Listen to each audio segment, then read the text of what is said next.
안녕하세요. 반갑습니다. 전 건국대학교 세계유산학과의 심준용이라고 합니다. 오늘은 유네스코 세계유산에 대해서 배워보겠습니다.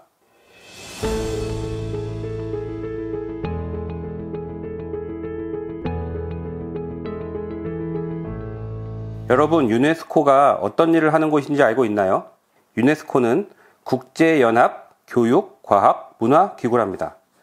세계의 평화와 인류 발전에 도모하기 위해 만들어진 유엔의 전문 기관입니다.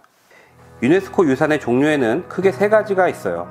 첫 번째는 세계유산, 두 번째는 인류 무형 문화유산, 세 번째는 세계 기록유산이 있어요. 세계유산은 토지와 건축을 포함한 부동산 유산이라고 생각하시면 돼요. 여기 사진 속 건물은 창덕궁 인정전이랍니다.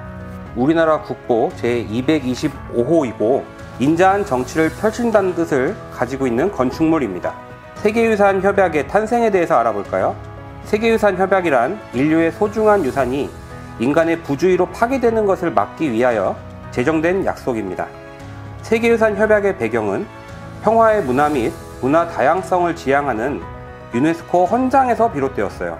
계기는 이집트 누비아 유적 보호 운동이랍니다.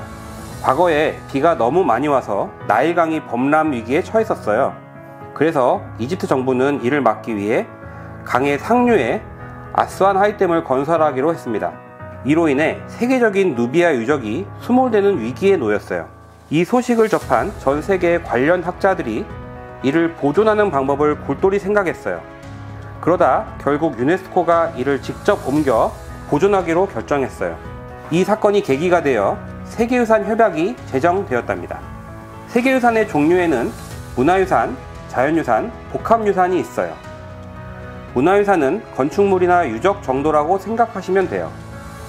자연유산은 푸른 자연이 있는 제주도를 생각하시면 되고, 마지막 복합유산은 문화유산과 자연유산이 합쳐진 것을 말합니다.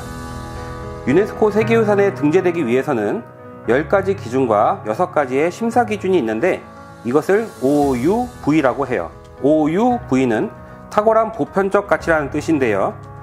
10가지 기준에서 한 가지 이상 인정이 되어야 세계유산으로 등재가 됩니다. 세계유산은 2020년 현재 1121개소가 등재되어 있는데요. 우리나라에는 이렇게 14개의 세계유산이 등재되어 있어요.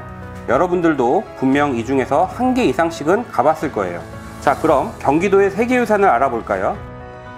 경기도에는 수원화성, 조선왕릉, 남한산성이 세계유산으로 등재되어 있어요.